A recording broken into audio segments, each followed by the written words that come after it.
Hola, muy buenas noches, amigas y amigos. Espero que se encuentren muy bien, que estén teniendo un excelente inicio de semana y bienvenidos a este video de los lunes, que todavía tenemos biblioteca para hacerlo.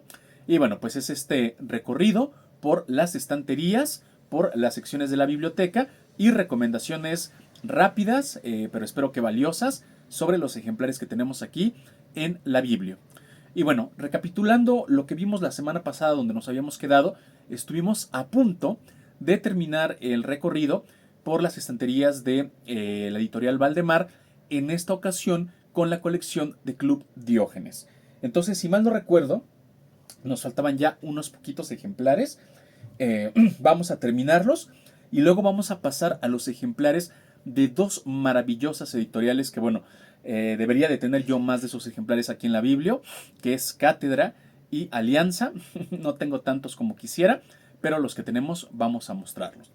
Y bueno, vamos a cerrar con los Valdemar. Aquí tenemos un ejemplar de Club Diógenes. Este es muy interesante. Es la historia de la princesa Sulcais y el príncipe Calilá, que está titulado como el tercer episodio de Batek. Este porque es interesantísimo. Hay una novela que se llama Batek y sus episodios, que por cierto la tenemos también aquí entre los ejemplares de la Gótica de Valdemar, que está a cargo del autor inglés William Beckford.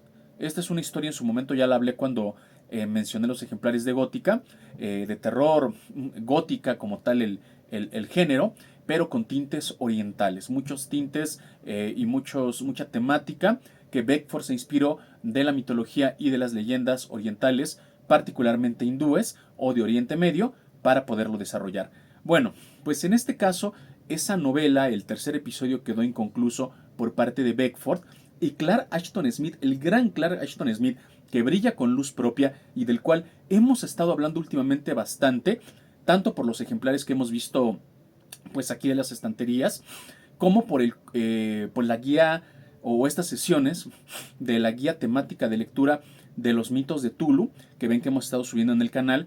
Bueno, hemos hablado largamente sobre Clark Ashton Smith, y en este caso él, con el gusto que le tenía a esta novela y viendo que estaba de alguna manera inconclusa, propone el tercer episodio, que por cierto es un ejemplar bastante esbelto, pero yo tengo un amigo que decía que este era de los primeros fanfics de la historia, que bueno, para el que no esté familiarizado con este término, es un término que tiene que ver pues ya con la modernidad, con el internet, etcétera.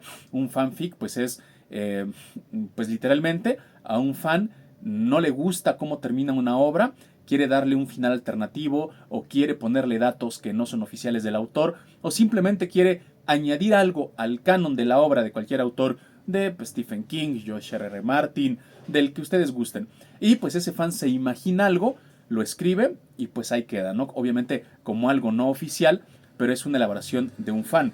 Y bueno, esto es una cosa muy curiosa porque Batek pues es una gran novela del periodo gótico. Y pues Clark Ashton Smith, imagínense, haciendo este fanfic, imaginándose este tercer episodio de Batek. Bueno, es una cuestión bastante curiosa e interesante. Luego continuamos con este ejemplar, también poco conocido, que es La ciudad vampiro, subtitulado Una peripecia gótica de Anne Radcliffe, de Paul Féval, un autor francés.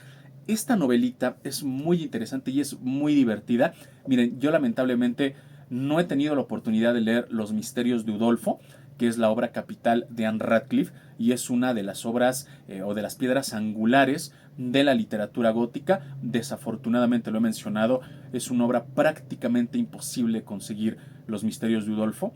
Pero bueno, el caso es que aquí mencionan largamente esa novela y la protagonista es esta escritora real, esta escritora que verdaderamente existió, Anne Radcliffe, y Paul Féval en esta obra que es entre el terror y entre el sarcasmo, la ironía, la parodia. Bueno, la pone a cargo de una aventura fantástica donde están persiguiendo a un vampiro y bueno, sacan a relucir todos los clichés de la literatura gótica, la heroína, la persecución, el castillo, el vampiro, sus poderes, su séquito, etcétera, etcétera.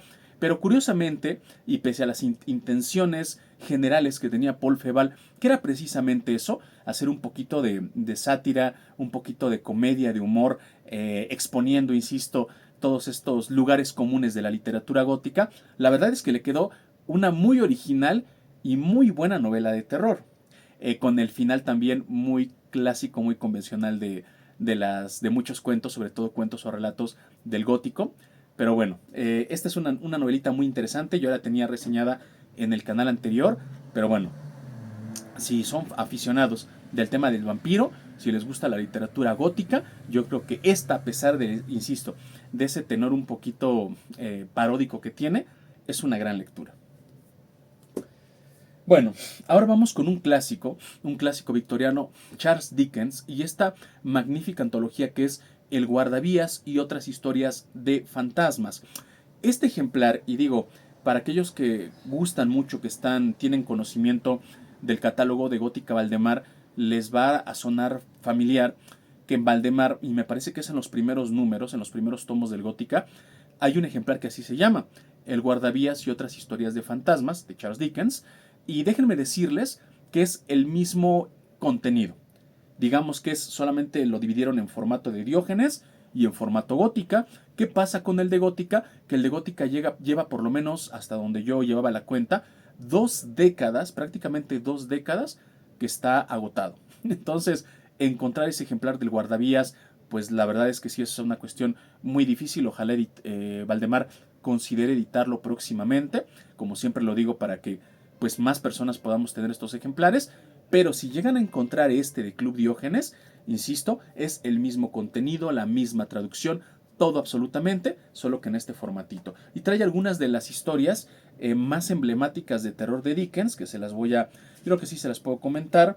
El guardavías, claro, El manuscrito de un loco, la historia del viajante de comercio, la historia de los duendes que secuestraron a un enterrador, muy, muy buena esa, la historia del tío del viajante, el barón de Grosvig, una confesión encontrada en una prisión de la época de Carlos II, para leer al atardecer, que a veces esa está traducida como para leer al ocaso, para leer al atardecer, para leer al anochecer, si lo ven traducido diferente es el mismo relato, juicio por asesinato, fantasmas de Navidad, la novia del ahorcado, la visita del señor testador y la casa hechizada. Ese es el contenido de este ejemplar. Y luego pasamos con otro autor que tampoco es demasiado conocido, Ralph Adams Cram, con Su Valle de la Muerte y otros cuentos de fantasmas. Este es un autor estadounidense que pertenece a un movimiento llamado neogótico, que era un movimiento que, si mal no recuerdo, es de finales del siglo XIX. Y bueno, pues, tuvo mucho auge en Estados Unidos, sobre todo en el sur de Estados Unidos, donde trataron como que de retomar el estilo de la literatura gótica, pero dándole un poquitito de giro de tuerca, un poquito más de desarrollo a lo que son sus temáticas, que bueno, como muchos de ustedes sabrán, una de las causas del ocaso del gótico, además de que bueno, toda literatura tiene su periodo específico de auge y después ya deviene menos, fue, bueno, aparte de esto natural, este proceso natural que tiene todo género literario, bueno, también el gótico, una parte de su declive fue lo repetitivo, lo recalcitrante de sus tópicos. Y bueno, lo que hicieron o trataron de hacer los representantes del neogótico estadounidense es refrescar un poquito eso, traer el mismo estilo, traer ambientaciones que son muy propias del gótico, pero darles un desarrollo a las historias un poco más profundo, de manera que no se sintieran como un refrito más, como una historia más, de estas que hay muchísimas, de la literatura gótica. Y creo que lo hace bien Ralph Adams Cram. Hay aquí varias historias y algunas buenísimas que yo todavía recuerdo. El 252 de la calle M.L. Prince, ese recuerdo que es un gran relato de fantasmas. Vigilia en Kreuzberg, la Villa Blanca es buenísimo también. La Hermana Magdalena, un gran relato. Ese sí tiene todo el sabor del gótico. Nuestra Señora del Mar y El Valle de la Muerte, que con esto concluye la primera selección. Y finalmente trae a manera de anexo, de apéndice, 2 cuentos sueltos. El Decadente y de cómo cabalgó Jamie por el rey, que estos son pues más relatos un poquito como leyendas, más son como leyendas, ¿vale? Pero bueno, este también es un ejemplar muy interesante. Y bueno, con eso terminamos estos pequeños Diógenes y ya vienen estos que son un poquito más grandes incluso en tamaño. ¿Ven? Y de estos, los que tenemos en la Biblia son Primero que nada, del gran Gibran Jalil Gibran, El Profeta, El Loco, El Vagabundo, El Jardín del Profeta y Arena y Espuma. Yo me podría aquí hacer un programa completo, un video completo, que por cierto no lo he hecho, porque creo que para hablar de Jalil Gibran necesitaría más libros físicos del que tengo. Yo he leído gran parte de la obra de Jalil Gibran, de lo que está o ha estado traducido al español, pero por diferentes fuentes, por PDFs, por una edición de una pésima revisión ortotipográfica, pero que bueno, por mucho tiempo y creo que hasta la fecha es la obra en español más robusta y más nutrida de Jalil Gibran, porque ahí vienen varias novelas de él, y bueno, obviamente por este de Valdemar, ¿no? Que este lo compré ya en recientes fechas, porque bueno, me tuve que hacer circular los otros libros muy antiguos, por cierto, que tenía de Jalil Gibran. Yo tengo leyendo este autor, creo que la primera vez que yo lo leí fue cuando tenía 16 años y me encantó, lo descubrí con El Loco. Creo que entre los círculos de los lectores de literatura general universal es un nombre conocido. Me atrevo a decir que no hay una persona que no conozca a Gibran Jalil Gibran, pero el que no lo conozca en términos generales es un escritor, una especie también de repente de místico. Si mal no recuerdo, él era árabe, él era persa o árabe, árabe, en el Líbano nació. Y bueno, les digo, tuvo una amplia trayectoria artística, no solamente en la literatura. Este ejemplar que yo les digo, que no recuerdo ahorita la editorial, era una editorial mexicana y era un ejemplar de los años 60, me parece. Estaba bastante maltratado, la verdad, pero traía grabados, dibujos a lápiz que él hizo, traía poemas, escribió estas obras que son a veces difíciles de clasificar porque son entre cuentos, entre fábulas, entre aforismos, entre metáforas. Entonces son cuestiones, es un tipo de literatura compleja a veces de clasificar. El que haya leído El Loco, insisto, que es el libro más conocido de Jalil Gibran, seguramente sabe a lo que me refiero. Pero para aquellos que no hayan tenido acceso a la literatura de este gran escritor árabe, yo les invito encarecidamente a que busquen en internet algo de Jalil Gibran y lo lean. Sus textos de verdad que rebosan sabiduría, pero no una sabiduría simplemente a un nivel cognitivo, a un nivel meramente racional u occidental, sino una sabiduría más profunda, mucho más reflexiva, mucho más contemplativa, más holística, y algunos textos verdaderamente, a pesar de que están en prosa, son verdaderamente poéticos, son una delicia. Y por cierto, como dice ese dicho, que si algo es bueno y es breve, pues es dos veces bueno, que ese es el dicho mucho que me enseñó mi amigo Rick de España. Bueno, pues aquí van a encontrar muchas cosas doblemente buenas, porque hay textos que son extremadamente breves. Les digo, a veces rondan con el tema o rozan los aforismos, que un aforismo pues prácticamente es un refrán, prácticamente es una frase. Y aquí hay muchos textos de esto. Me dan hasta ganas de leerles alguno, pero no es la intención de de esta sesión. Pero son cosas preciosas, de verdad. Me estoy viendo ahorita ya tantas cosas que no recordaba.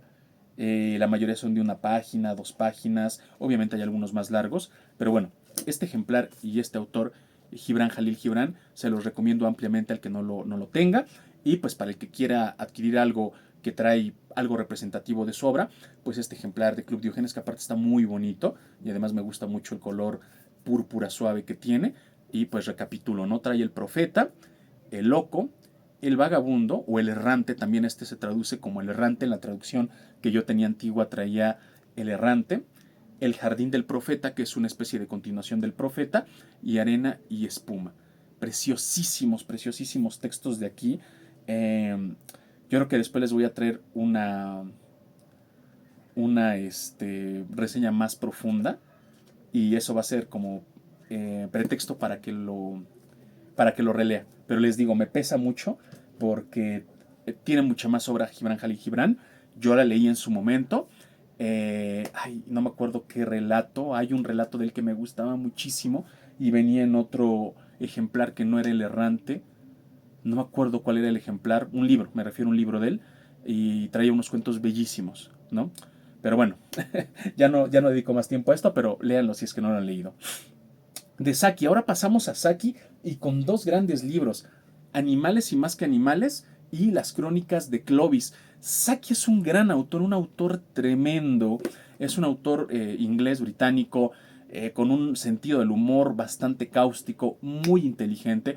Muchos de sus cuentos, no todos los cuentos, pero muchos de sus cuentos son de humor o tienen implícito un dejo, un impregnado, el humor negro, la parodia, y son muy inteligentes sus cuentos. Cultivó varios géneros, tiene algunos pocos que podrían entrar dentro del relato realista o el relato naturalista, pero la mayoría son, como se los acabo de comentar, relatos un poquito más de humor, y además tiene algunos exquisitos relatos de terror, como cuál, como es Seredni Vashtar, que ese es uno de mis relatos de terror favoritos que me encantan, me encantan, me encantan. Y algún día yo hablaba de relatos sobre deidades oscuras o sobre divinidades o relatos de este tipo donde salen dioses profanos. Bueno, Seredni Vashtar es uno de mis relatos favoritos que creo que podrían entrar dentro de esa clasificación. La música de las colinas, un relato muy breve, pero que se lee bastante bien, que pertenecería a lo que es el folk horror, y El huevo de Pascua. El huevo de Pascua, que es un relato que puede entrar dentro del terror materialista y tremendamente moderno. Un relato profundamente moderno y con muchos recursos pues ya de vanguardia literaria. Este de Animales y más que animales, como su nombre lo dice, trae muchos relatos donde los protagonistas o algunos personajes son animales. La mayoría de estos relatos son relatos de humor, la mayoría, pero les digo, divinamente escritos. Y este que es quizás el más famoso, Las Crónicas de Clovis, trae algunos de los relatos más relevantes y reconocidos de Saki. Aquí, mire, viene Sredni Vashtar. Digo, no les voy a leer todos porque son muchos, pero viene Tobermory, que es el relato de un gato que puede hablar, que es también muy conocido, un relato fantástico. Sredni Vashtar, La Corona de Flores, El Huevo de Pascua, Los Perros del Destino, y bueno, otros tantos relatos. Entonces, si han leído Sredni Vashtar, que es un relato, creo, insisto, de los muy conocidos de Saki, pues aquí pueden encontrar mucha más cantidad. No se dejen ir solamente por la portadita. Tiene relatos muy variados. Clovis, se llama Las Crónicas de Clovis, porque un personaje que sale constantemente, no siempre, pero sale constantemente, es Clovis. Clovis es pues un X hombre, personaje que hay ahí, pero muchas de las historias tienen que ver con Clovis o mencionan a Clovis o sale Clovis, pero no es que sea como relatos de su vida en general, ¿vale? Bueno, y ahora seguimos, ya vamos a otro tipo de diógenes, que son unos diógenes mucho más grandes, todavía más grandes en tamaño que los que hemos visto, y empezamos con este. Antología Española de Literatura Fantástica. En esta serie amarilla, esta es una preciosidad, tiene su doble solapa. Este es uno de los ejemplares que yo tengo aquí en la Biblia que más valoro, más aprecio y atesoro, porque trae una cosa que no vemos todos los días. Generalmente, y como hemos visto ya en el recorrido de la Biblia, hay muchas antologías de autores ingleses, de autores estadounidenses, de autores franceses. De repente podemos ver algo de romanticismo alemán. Ya en últimas fechas, grandes editoriales como Satorio, como Quaterni, nos acercan antologías de autores asiáticos, autores japoneses, autores chinos, autores coreanos. Sin embargo, lo que es la literatura de los autores españoles o autores hispanoamericanos, bueno, incluso creo que americanos, o sea, latinoamericanos, todavía hay un cierto número de relatos o de antologías que hablan acerca de ellos, pero antologías de autores españoles no hay tantas. Y esta antología española de literatura fantástica, que aparte que está súper, súper robusta, son 403, no, 416 páginas, está excelente. Y como su nombre lo dice, recorre varios siglos de la literatura española para traernos todos aquellos relatos de los grandes autores que de alguna manera se pueden considerar dentro de la beta fantástica. A veces meramente la fantasía, meramente lo sorprendente, en otras ocasiones colinda con lo insólito, lo indescriptible, y también trae un buen número de relatos que por supuesto que podemos clasificar como relatos de terror. El índice, déjenme ver si no es demasiado extenso, que yo creo que sí. No, sí es muy grande. Pero les voy a comentar porque trae como... viene, incluso trae dos índices. un índice temático de los tópicos que trae y un índice general porque viene de manera cronológica. En el índice general tenemos relatos desde la Edad Media y vamos a ver relatos de Alfonso X el Sabio, de Don Juan Manuel, de García Rodríguez de Montalvo, Joan Martorell y Martí Joan de Galva. Esto es Edad Media. Luego viene el siglo XVI, que igual no les voy a hablar de autores, pero trae siglo XVI, XVII, y ahí empezamos con Miguel de Cervantes, Lope de Vega, siglo XVIII, siglo XIX, y termina con el siglo XX, autores españoles, sobre todo de principios del siglo XX. Y en cuanto a temas, tiene aquí la división los vivos, y dentro de los vivos, vean qué belleza, para que con esto les apetezca esta antología. Dentro del tópico general, los vivos, trae seres extraordinarios, la crueldad y el miedo, la locura, el doble y la inmortalidad. O sea, no son el nombre de cuentos, son como subcategorías y cada una de estas trae adentro varios relatos. Los muertos, luego de los vivos, los muertos, visión del propio entierro, entierros prematuros, el regreso del más allá y otro relato sobre la muerte. Luego, los seres invisibles, y aquí viene el diablo, brujas, duendes y trasgos, y apariciones y fantasmas. Posteriormente, los sueños, que aquí trae fantasías del sueño y personajes en busca de autor. Quinta parte, las metamorfosis, y aquí vienen varios relatos, 1, 2, 3, 4, 5 relatos que tienen que ver con metamorfosis. Y creo que ya es por último, ¿no? Casi por último, el mundo de la naturaleza, que trae relatos sobre animales fabulosos, secretos y prodigios del mundo y el cosmos alterado. Y finalmente, la última sección es el tiempo. Y aquí vienen viajes en el tiempo detenido y el tiempo al revés. Entonces, bueno, trae, como les digo, ya nada más con las épocas, con los tópicos, y les puedo decir que todos los grandes autores que de alguna manera escribieron estos tópicos de fantasía o demás, españoles están aquí representados, bastante bien representados. Entonces, esta es una magnífica, magnífica antología. Yo siempre me emociono nada más con tomarla. Bueno, luego pasamos a este ejemplar. Igual, estos ya son, les llamo Gran Diógenes, la colección, son grandes. Maurice Renard, el doctor Lerne, imitador de Dios. Esta es una novela clásica de científicos locos. Yo esta sí la compré, recuerdo que hace como unos 3 años más o menos. La verdad es que no he tenido el tiempo de leerla. Yo llegué al autor porque hay una novela, y es curioso, que yo en ese momento yo quería comprar. Es una novela que me parece que está en la editorial Ciruela. Se llama Las manos de Orlac, que es una novela de la cual la idea o el argumento se han desprendido muchos productos de la cultura popular, que tiene que ver en pocas palabras con me parece que es un homicida, un ladrón, que pues lo ejecutan y utilizan sus manos, o sea, les cortan las manos para utilizarlas para trasplantes de otras personas que lo necesitan, pero sus manos, digamos que recibe todavía el espíritu de maldad de este criminal ya ejecutado. Que esa idea seguramente la han visto reflejada en muchas series, películas, parodias, etcétera, etcétera, ¿no? Bueno, yo quería en ese momento esa novela, que por cierto creo que está publicada en Ciruela, si mal no recuerdo, pero se había agotado cuando fui a la librería. Y como yo había preguntado por el nombre del autor, pues me comentaron, ¿sabes qué no tenemos? Lo único que tenemos es este.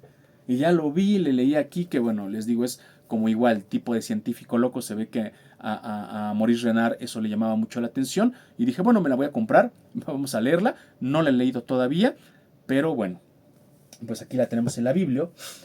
Otro ejemplar increíble que derivó de mis épocas en las que estaba profundamente concernido con el tema de las brujas. Bueno, había leído La Bruja Lois, cuentos de brujas de la época victoriana, el libro de las brujas, etcétera, etcétera. Y entonces estaba mucho con esa temática. La Bruja del Ámbar, de Johann Wilhelm Meijoth, que era un reverendo protestante, si mal no recuerdo. Y esta historia, aunque es una historia de ficción, realmente, para que haya leído La Bruja Lois, es de Elizabeth Gaskell, es algo en un sentido parecido, aunque esta es mucho más, da una sensación mucho más documental. En pocas palabras, es el testimonio de juicio de brujería de una chica que es acusada pues de esto, ¿no? De ser consorte del diablo y de ejercer actos de brujería.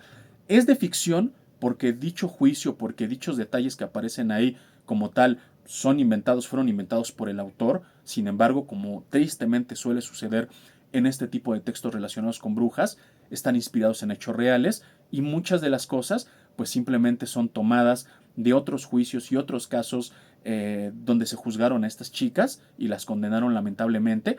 Bueno, pues tomados estos elementos reales para consolidarlos en esta historia de ficción. De eso trata La Bruja del Ámbar. Es un juicio de brujería y bueno, como suele suceder con este tipo de literatura, pues leerla en estas épocas creo que es muy enriquecedor porque nos permite tener una mirada retrospectiva y ver todas aquellas cosas que la ignorancia, que el miedo, que la superstición y que el egoísmo provocaron con los grupos más vulnerables de personas. Siempre esa ignorancia, lamentablemente, ha tenido sus víctimas hasta la fecha y pues desgraciadamente creo la humanidad nunca ha estado completamente libre de prejuicios, si no son prejuicios en términos de género, en términos económicos, de clases sociales, de color de piel todavía en estas fechas y bueno, lo pueden ver a veces con políticos actuales y bueno, eso es algo muy lamentable, pero bueno, esta es una novela que a mí me gustó mucho por la manera que tiene de reflejar pues esa realidad tan aciaga.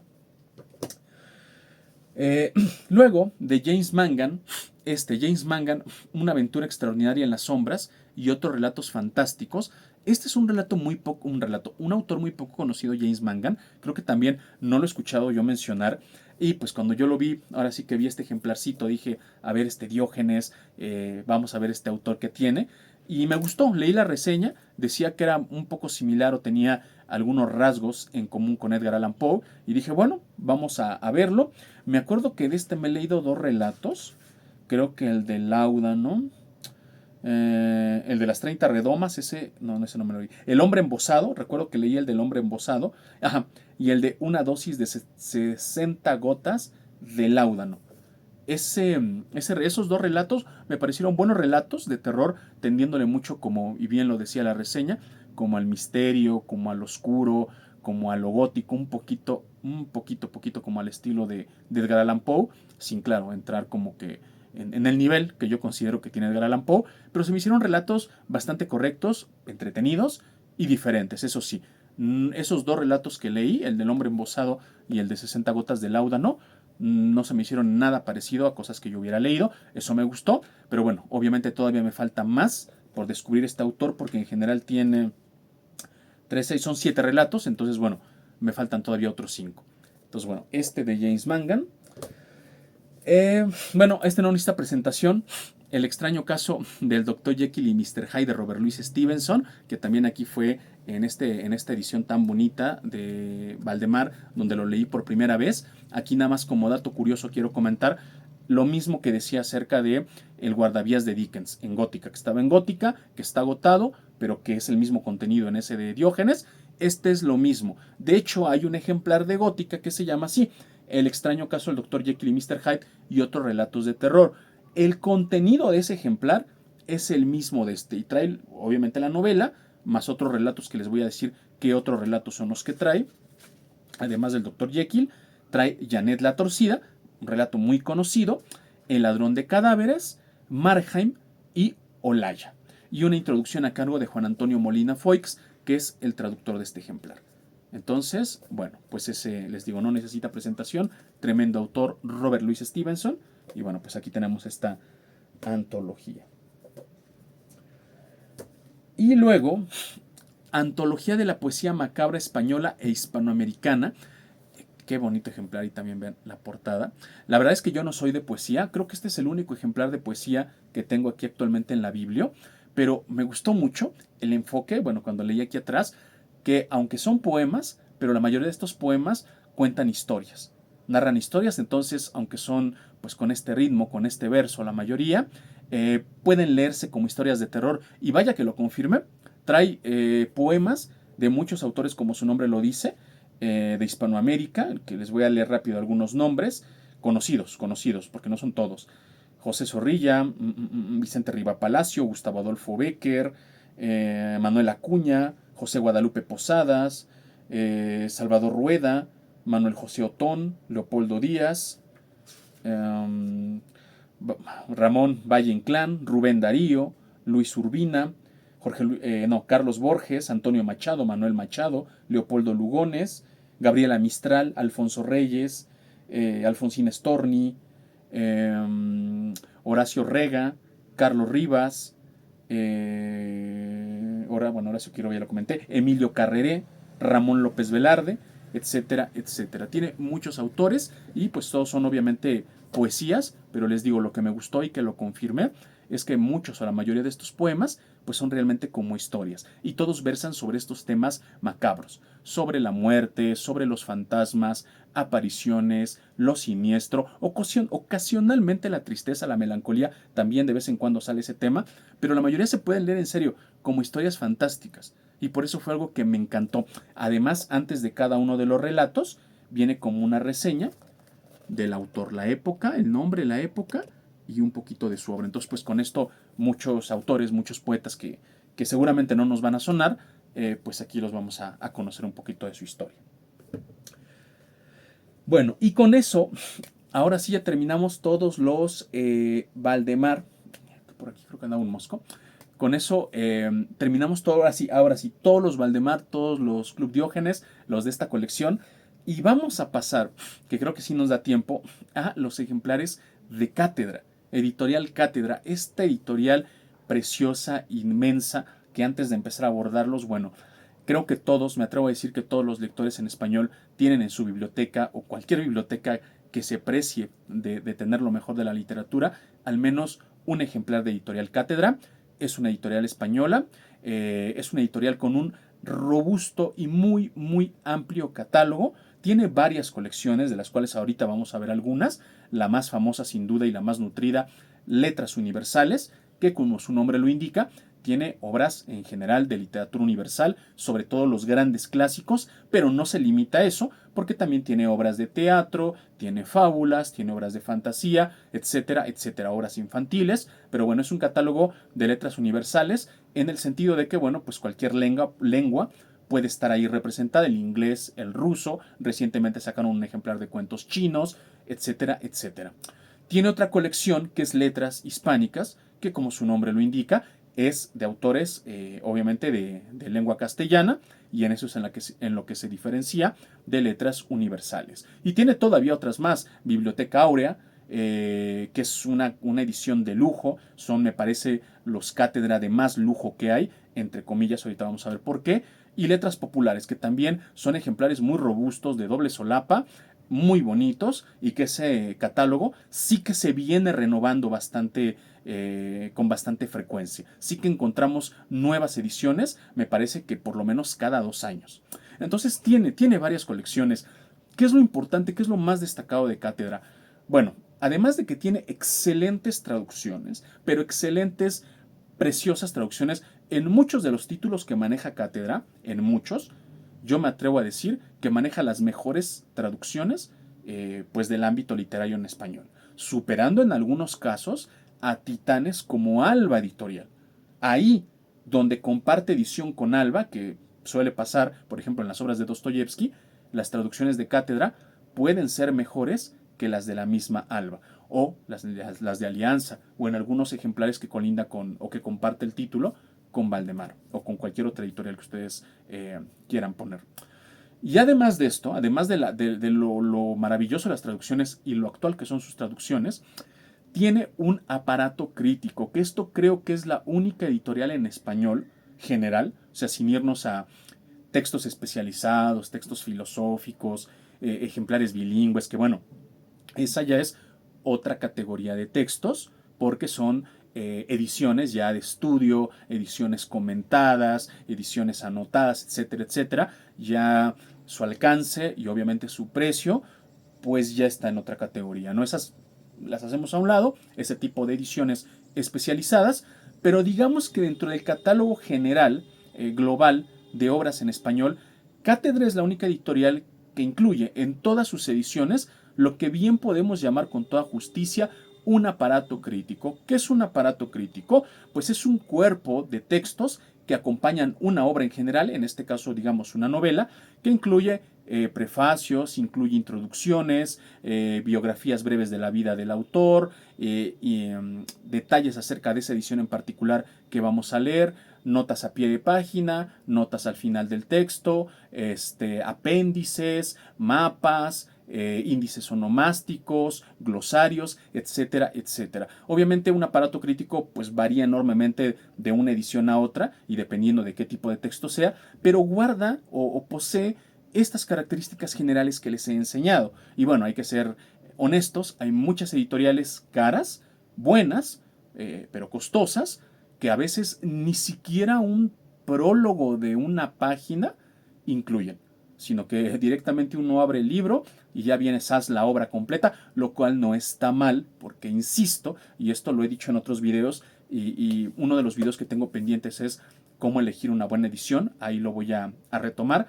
Bueno, al final uno sabe para qué quiere una obra, y no está mal que abras la obra y venga el texto, al final es lo que tú quieres leer la obra, no quieres que te expliquen, no quieres que te detallen, no quieres que te orienten, no quieres eso, tú quieres leer la obra. Sin embargo, en ediciones como las de Cátedra, me parece bastante valioso todo este aparato crítico que te da una comprensión mucho más profunda, robusta, amplia acerca de la obra que vas a abordar.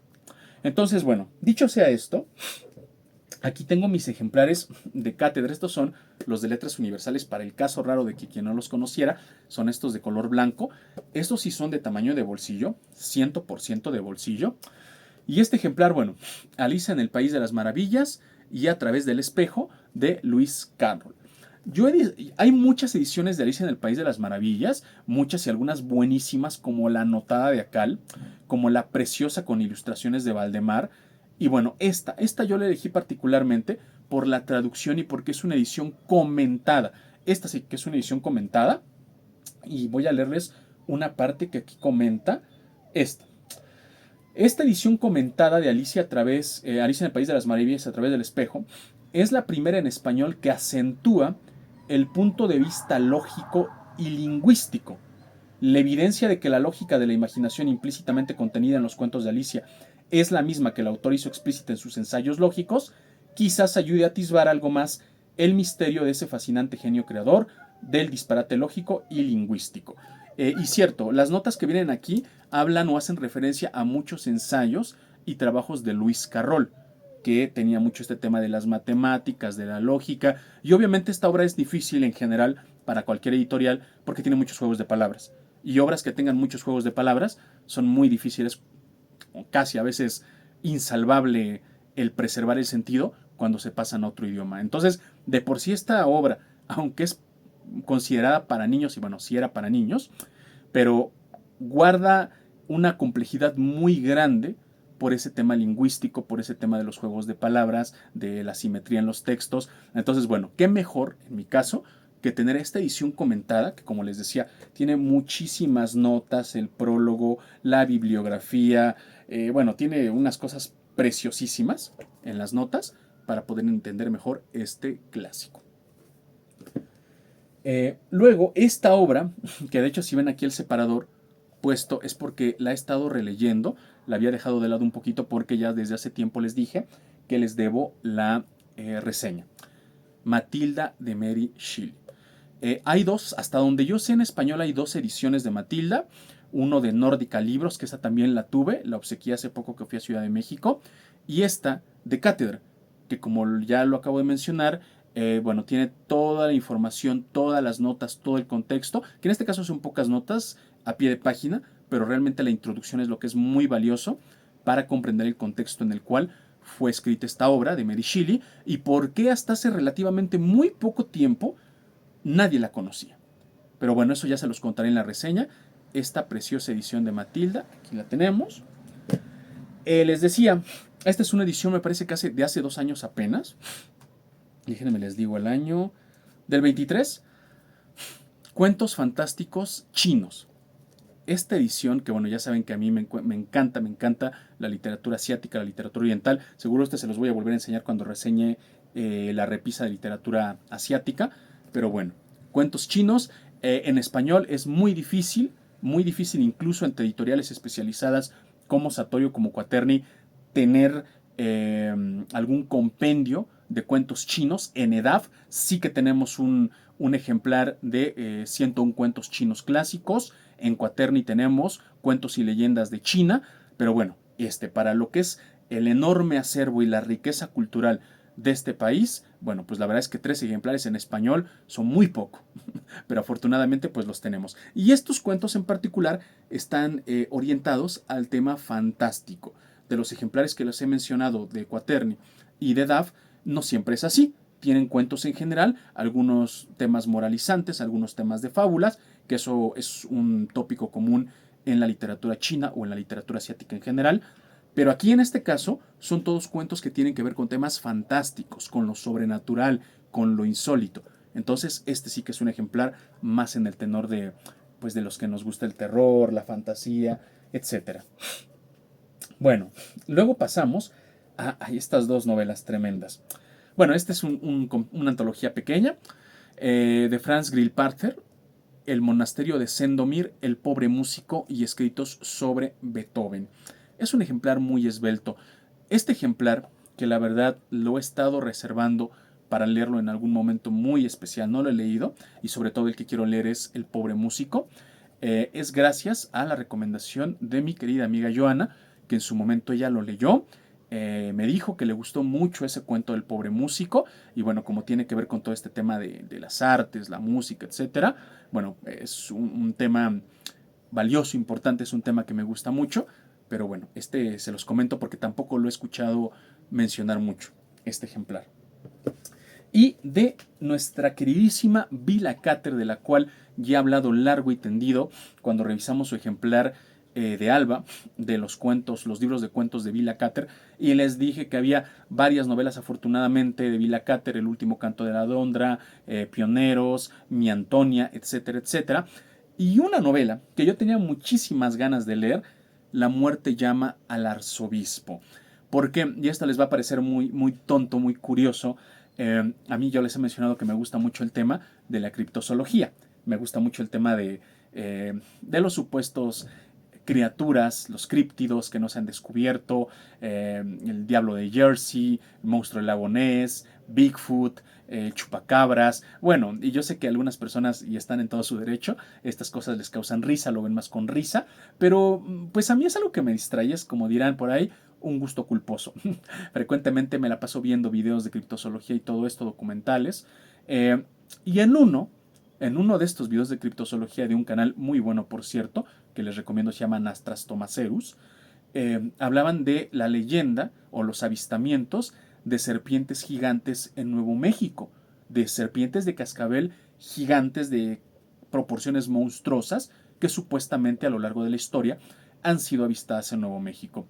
Y me llamó mucho la atención que durante ese video mencionaban a Vila Cáter. Y yo cuando dije, a ver, Vila Cáter, a ver, eso me interesa. Y decían, en su obra, La muerte llama al arzobispo, en el capítulo tal se menciona una experiencia así y así. Y dije, bueno, a ver, ¿qué más puedo pedirle a la vida?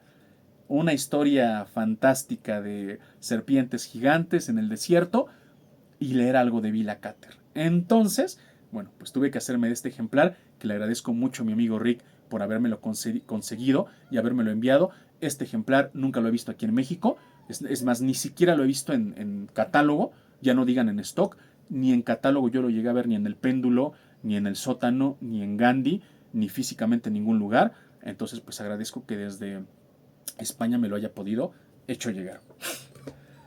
Y bueno, estos son lo que tenemos de letras universales.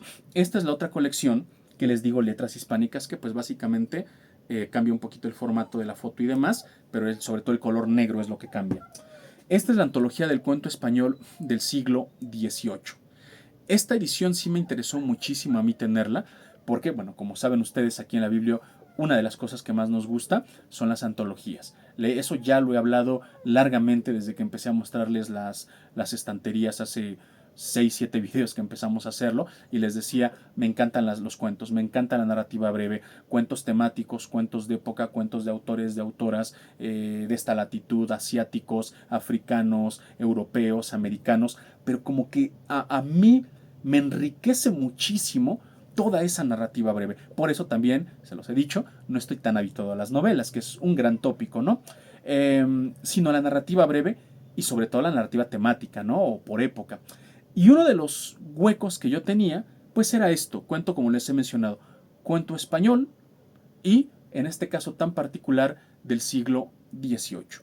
Esta antología muy bella, trae muchos relatos, y como les digo, bueno, aquí la traducción pues no nos preocupa, pero sí el trabajo de edición, que nada más para que se den una idea de este ejemplar, que son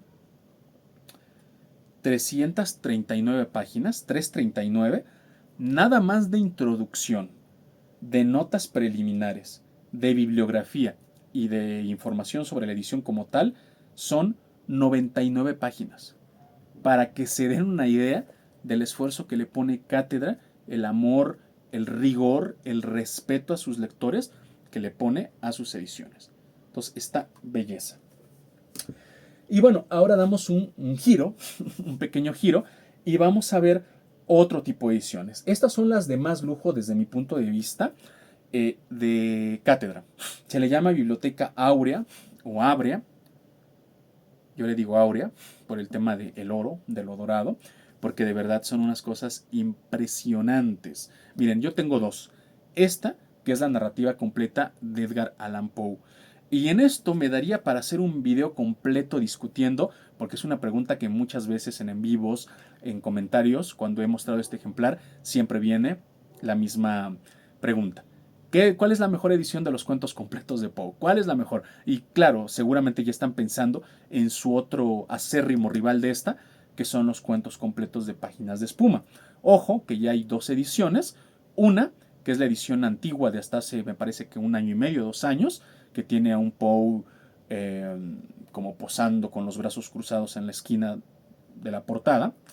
Y otra, que es la más nueva, que la portada es ya un poquito más como vanguardista, tiene ahí el rostro de Poe como compuesto fundiéndose con los colores de la portada, y sí que hay sensibles diferencias por el tema de la traducción, porque el tema de la traducción de los primeros cuentos de Poe, de Páginas de Espuma, recurrieron a la clásica traducción y excelente traducción de Julio Cortázar. Este también trae la traducción de Julio Cortázar, a excepción de un texto. Pero bueno, no voy a hablar ya más de Páginas de Espuma. Esta edición, ¿yo por qué elegí esta? Pues les digo, me adelanto un poquito a las preguntas que seguro van a hacer, sobre la de Páginas de Espuma y la antigua. No la moderna, porque la moderna tiene una pésima traducción. En YouTube seguro encuentran el video. Ahorita se me olvidó el canal, pero también es un gran booktuber que sí que hace análisis más minuciosos, pero él despedaza la nueva edición y con justa razón de Páginas de Espuma. No sé para qué volvieron a mandar a traducir con ese traductor el texto, pero bueno, no me meto en polémicas. Pero bueno, este trae la misma traducción que el de Páginas de Espuma. Sin embargo, por lo que les he comentado, por el tipo de notas que maneja Cátedra, que esto no quiere decir que la de Páginas de Espuma no tenga notas, pero me parece que sus contenidos adicionales no son de mi interés. Que trae por ahí unos prólogos de escritores americanos modernos, no me interesan. Que trae un comentario hecho por un escritor contemporáneo, también latinoamericano o hispanoamericano, a respecto de cada relato de Poe, no me interesa, con todo respeto, no me interesa saber su comentario de qué opinan de ese cuento, porque pues yo quiero leer el cuento, y lo que son notas al cuerpo del texto pues son mínimas. En cambio, esta edición, las notas no son notas subjetivas, no son notas de un comentario preliminar, son notas sobre el texto para comprender y contextualizar acerca de cada uno de los relatos que se incluyen. Además, este trae, además de todos los cuentos de Poe, que esa es otra diferencia sensible, por eso se llama narrativa completa, no cuentos completos. Porque además de los cuentos de Poe, los 67 cuentos de Poe, trae la narración de Arthur Gordon Pym, que esa se considera una novela, y el diario de Julius Rodman, que ese es igual iba a ser una novela, pero quedó inconclusa. Ese de el diario de Julius Rodman nunca estuvo traducido por Cortázar y es el que Margarita Rigal Aragón, que es la editora de de este ejemplar, de este tomo, y que por cierto es una de las más grandes estudiosas y todas sus últimas tesis en los últimos 20 años han estado dedicadas a Edgar Allan Poe, a la obra de Poe, a los relatos de Poe. Entonces tienes a una experta de lengua hispana, una experta, una estudiosa de Poe, haciendo una edición, poniendo las notas, revisando las traducciones de Cortázar. Por eso, desde mi punto de vista, esta actualmente es la mejor edición que puede haber para leer los cuentos completos de Poe. Aquel que tenga la de Páginas de Espuma, creo que también es una gran edición, insisto, es la traducción de Cortázar, y seguro tendrá materiales que a algunas personas les puede parecer interesantes, valiosos, entonces está muy bien. Pero bueno, aquí tenemos en la Biblia la de Cátedra. Y otro, siguiendo con temas de cuentos completos, esta preciosa edición, los cuentos completos de Hans Christian Andersen. Qué belleza. Esta les voy a decir todo lo que trae, porque este sí que miren, es un tocho. Trae todos los cuentos de Andersen. Trae la autobiografía, el texto autobiográfico del mismo Andersen llamado El cuento de mi vida sin literatura, que por cierto está delicioso. Ahí se ve la vena puramente literaria de Andersen, porque es su biografía, pero le escribe como un cuento y se refiere a él en tercera persona. Había un niño pobre que nació porque era danés, Hans Christian Andersen, en tal pueblito de Dinamarca, y parece que estás leyendo un cuento de hadas. Que las cosas que obviamente no son cosas fantásticas, o sea, son temas de su vida real, de cómo fue su vida, pero hasta el tema de su comida, de cómo trabajaba desde pequeño, de lo que querían sus padres, te suena cuento de hadas, te suena que estás escuchando Hansel y Gretel, que estás escuchando La Sirenita, El Patito Feo, bueno, una cosa preciosa, qué talento tenía natural, innato, Hans Christian Andersen para escribir. Una antología, trae una antología poética en edición bilingüe, que bueno, no me servirá tanto porque yo no sé danés, pero por lo menos, bueno, pues puedo ver en dónde rimaba. Dos cuentos desechados, que esos son dos cuentos que están sí muy toscamente escritos, no se incluyen dentro del primer canon de cuentos porque el mismo Andersen nunca los publicó, pero en esta edición se recuperó. El mapa de los cuentos y catálogo de la colección, que eso me encantó, trae los mapitas de dónde suceden, porque muchos de los cuentos sí que Andersen te dice dónde pasan, obviamente en lugares de Europa. Entonces sí menciona, a ver si es que se los quiero enseñar, sí menciona las locaciones, y aquí trae el mapa para que te imagines más dónde están pasando todas estas cuestiones, ¿no? Y las ilustraciones de Pedersen y Froelich, que fueron las primeras ilustraciones oficiales en las ediciones originales danesas de los cuentos de Andersen. Entonces esta es una belleza, esta es una preciosidad. De hecho, este libro, cuando salió la primera edición, este de Cátedra, recibió un premio, el premio de la Fundación Hans Christian Andersen, la fundación danesa, por su trabajo de divulgación y la calidad de su trabajo pues en pro de la difusión responsable, detallada, de la obra de este genio de la literatura. Es una belleza este ejemplar. Y bueno, creo que nos da tiempo para cerrar, porque ya nada más son justamente 4 ejemplares.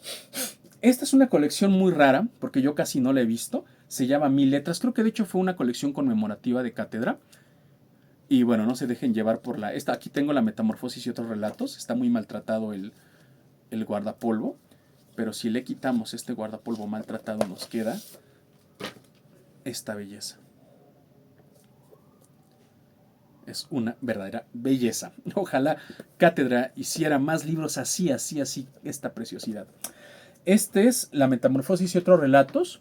Que como su nombre lo indica, trae la obra de Kafka, y les digo ahorita los textos que trae además de la Metamorfosis. Y bueno, como siempre trae cuerpo de notas, su introducción, bueno, trae muchísimo, igual tiene 81 páginas nada más de estudio introductorio, y todo el ejemplar en total son 263 páginas. Bueno, no, 274. Trae la condena, el fogonero, la metamorfosis en la colonia penitenciaria y la colección de microrelatos llamada Un médico rural, que son cuentitos de 1 de 2 páginas. Nada más como dato interesante, esta edición, que me parece que es de finales de los 80s o principios de los 90, de Ángeles Camargo, y la traductora también es Ángeles Camargo, la revisó Cátedra hace poco tiempo, hace unos 5 años, 7 años me parece, o 10 años máximo, y cambió incluso el título, ya no se llama La Metamorfosis, sino que se llama La Transformación. Por lo demás, porque yo he leído ese índice de esa nueva edición, dicen que esta traducción, que incluso es la misma traductora, es válida, simplemente hicieron algunas actualizaciones, algunos ajustes como esos, como cambiar metamorfosis por transformación, y bueno, que se respeta la traducción en general de Ángeles Camargo, que fue y sigue siendo completamente vigente. Y por último, esta colección que me gusta muchísimo, que se llama Letras Populares. Y ya desde aquí se ve preciosa, miren. Trae esto que reproduce aparte la portada, la parte de arriba dorada y el frente blanco con dorado, la parte trasera. Y bueno, si ya de por sí todos los ejemplares de cátedra, como acabamos de ver, traen su bibliografía, su introducción, semblanza del autor, notas preliminares, epílogos, apéndices, mapas. Ya, bueno, ya vieron todo lo que traen. Ya vieron todo lo que traen. Pues estos de letras populares, al versar sobre ciertas obras, que son las obras que están en esta colección, que son particularmente relevantes, y yo no digo con esto que las otras obras que hemos visto no sean relevantes, pero lo cierto es que a veces en el impacto en la cultura popular o bien en la misma historia de la literatura hay obras que sí llegan a tener una mayor relevancia por lo que representan, por su impacto, por la ruptura temporal o temática que representan. Y en la colección de letras populares pasa esto. Ahí van a encontrar obras como Hiperbórea de Clark Ashton Smith, que es un hito dentro de la literatura de terror de principios del siglo XX. Van a encontrar La Casa en el Confín de la Tierra, que es la obra más notable de William Hope Hodgson. Y bueno, varias obras más, además de estas que les voy a mostrar. Primero que nada, El maravilloso Mago de Oz, que le tengo mucho cariño a pesar de que ya tengo mi edición comentada de Akal, del maravilloso Mago de Oz, que esa es incluso bilingüe, pero yo le tengo tanto cariño a esta edición porque aquí fue donde yo por primera vez, que a mí me encantaba la película del Mago de Oz, la de con Judy Garland, de Metro Goldwyn Mayer, pero yo quería leer la historia original. Y bueno, que es una pasada el que no se haya leído El maravilloso Mago de Oz, es una preciosidad. La película es increíble, me sigue encantando, pero palidece comparado con toda la historia que nos muestra el libro, ¿no? Es una belleza, trae las ilustraciones originales, los grabados de la edición de Lyman Frambaum. Bueno, es una preciosidad. Y además de que al inicio trae su introducción que ya les he mencionado, además de que trae datos importantes acerca de la obra, también nos pone fotos y temas de todo el impacto mediático que tuvo esta novela. Y bueno, de ahí también me enteré que el maravilloso mundo de Mago de Oz es un universo completo, porque hay muchísimos libros que completan el canon escritos por el mismo Lyman Frambaum. Entonces, bueno, esta es una edición preciosa, preciosa, a mí me encanta. Y bueno, sigue siendo como mi libro de cabecera cuando quiero leer esta o repasar algún pasaje de esta novela que me gusta mucho. Porque bueno, el de cátedra, como supondrán ustedes, no es como para leerlo en la cama, ¿no? Eso pasa a veces con estas grandes ediciones que sí son muy difíciles de manejar, ¿no? Pero esta es una belleza. Y sí relativamente, bueno, no, y les iba a decir trae menos notas, pero es lo mismo. Trae 72 páginas de notas de 245 páginas. Pero bueno, mejor que sobre y no que falte. Y estos dos, que son casi hermanos, porque son dos de las más grandes distopias que se han escrito en el siglo XX por lo menos. Un mundo feliz de Aldous Huxley y 1984 de George Orwell. Bueno, ¿qué puedo decir de estas si cada una de estas en sí merecería? Y vean lo robusto que son. Vean qué tremendos ejemplares. Un mundo feliz son 489, 500 páginas es un mundo feliz. Y 1984 son 590 páginas. Bueno, un video o muchos videos merecería cada uno de estos ejemplares. Todo lo que se ha hablado, las interpretaciones, los detalles, la estructura narrativa, el simbolismo de cada una de las historias. Bueno, insisto, son dos titanes. Yo en su momento estos los leí y es curioso porque los dos los leí cuando fue por primera vez en las ediciones del editorial de bolsillo, que actualmente pertenece a Penguin Random House. Leí Un Mundo Feliz y leí 1984 y Rebelión en la Granja por esos entonces también. Y me encantaron.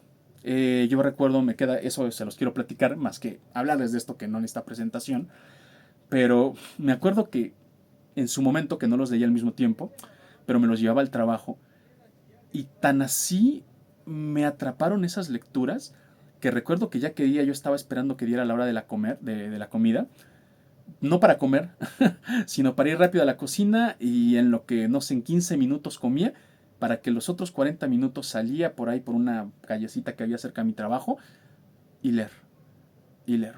Y en el transporte público esperaba encontrar lugar para sentarme, no porque quisiera ir descansando, sino para poder ir adelantando lecturas. Y es curioso, porque como lo saben, estas no son lecturas de terror. Eso me ha pasado con obras de terror, como me pasó con El Gran Dios Pan en su momento, con los botes del Glencarrick de William Hope Hodgson, que tanto me atrapaban esas lecturas por la emoción, por el terror, por el asombro. Pero estas, insisto, para quien las haya leído, y seguramente haré un especial cuando relea estos tremendos ejemplares con las notas que incluye, para traer un contexto mucho más amplio, no son obras de ese tipo, sino más bien por todo lo que implican y que todavía lo recuerdo, todo ese análisis de la sociedad, de la naturaleza humana, de esa evaluación de lo que es el egoísmo, la crueldad, el altruismo, el amor, la libertad, esos tópicos gigantescos que van más allá simplemente de la literatura porque tocan temas éticos, temas teológicos, temas políticos, temas sociales. Bueno, son una cosa preciosa, maravillosa y bueno, no por nada son clásicos. Y pues qué mejor que leerlos en estas tremendísimas ediciones. Y bueno, con eso se acaba todos los cátedra que creo que tengo aquí en la Biblia. Y también se acaba este video. La próxima semana traemos los Alianza, que aquí tenía listos. Pero bueno, vemos los Alianza, vemos lo que nos falta de la Biblia, que todavía nos quedan yo creo que unos 1, 2, 3, 4, unos 4 videos más. Y terminamos la Biblia. Ahora sí que ustedes conmigo, muchas gracias por compartir este amor por los libros a todos ustedes y por compartir este vistazo a mi biblioteca, que pues de alguna manera créanme que también es de ustedes, pues porque cada que quieran que comente, que hable, que comparta, que enseñe, etcétera, etcétera, pues estamos a su disposición. Y bueno, amigas y amigos, que tengan un excelente inicio de semana y nos estamos viendo la próxima.